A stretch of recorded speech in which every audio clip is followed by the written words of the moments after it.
আসসালামু আলাইকুম। কেমন আছেন প্রিয় দর্শক?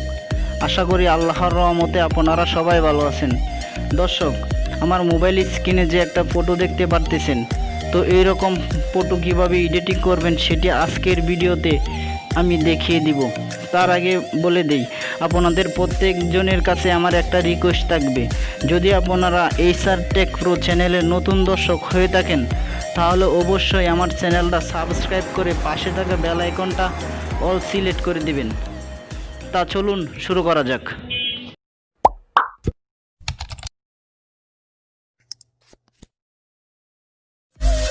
তার জন্য আপনাদের প্রথমেই কি করতে হবে, প্লে স্টোরেতে চলে যাবেন। প্লে স্টোরেতে আসার পর আপনাদের কি করতে হবে, সিম্পলি সার্চ বক্সে গিয়ে লিখবেন পিকসার্ট। পিকসার্ট লিখে আপনারা কি করবেন, সার্চ করবেন। সার্চ করার পর আপনাদের কি করতে হবে, অ্যাপসটা ইনস্টল করে নিতে হবে। আমার যেহেতু ইনস্টল করা আছে আমি ওপেনে ক্লিক করব। আপনারা ইনস্টল করে ওপেনে ক্লিক করে দিবেন। ওপেনে ক্লিক করার পর আপনাদের সিম্পলি এরকম আসবে, একটু ওয়েট করেন, লোডিং হয়েছে। ওপেনে ক্লিক করার পর একটা অ্যাড আসবে, অ্যাডটা আপনারা ক্রস চিহ্নতে কেটে দিবেন। কেটে দেওয়ার পর আপনাদের সামনে এরকম আসবে। আসার পর আপনাদের কি করতে হবে, যে নিচে দেখুন প্লাস চিহ্ন, এই জায়গায় ক্লিক করে দিবেন। ক্লিক করলে আপনাদের সামনে আপনাদের ফোনের গ্যালারিটা চলে আসবে। আসার পর আপনাদের সিম্পলি কি করতে হবে, আমার চ্যানেলের ডেসক্রিপশন বক্সে যে ফটো লিঙ্কটা আপনারা ডাউনলোড করছেন সেই ফটোটা অ্যাড করে নেবেন। অ্যাড করার পর আপনাদের কি করতে হবে, যে দেখুন একটু টেনে এদিকে আসবেন। আসার পরে যে দেখুন ঠিক মাঝখানে অ্যাড ফটো নামক একটা অপশন আছে, এই অ্যাড ফটোতে আপনারা সিম্পলি একটা ক্লিক করবেন।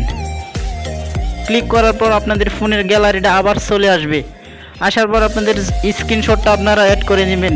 ফেসবুকের প্রোফাইলে স্ক্রিনশটটা যে করছেন সেই স্ক্রিনশটটা অ্যাড করে নেবেন। অ্যাড করার পর আপনাদের সিম্পলি কী করতে হবে, পছন্দ মতো ক্রপ করে নেবেন।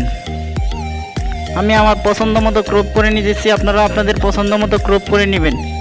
ক্রপ করে কি করতে হবে, যে টিক চিহ্নতে একটা ক্লিক করে দিবেন। ক্লিক করার পর আপনাদের সিম্পলি কী করতে হবে, মন মতো আপনারা এটা বসিয়ে দিবেন। আমি একটু অ্যাঙ্গেলে বসিয়ে দেবো, আপনারা আপনাদের পছন্দ মতো বসিয়ে দিবেন। এই যে দেখুন আমি কীভাবে বসাইতেছি, আপনারা ঠিক এভাবে বসিয়ে দিবেন, আপনাদের পছন্দ অনুযায়ী বসিয়ে দিবেন।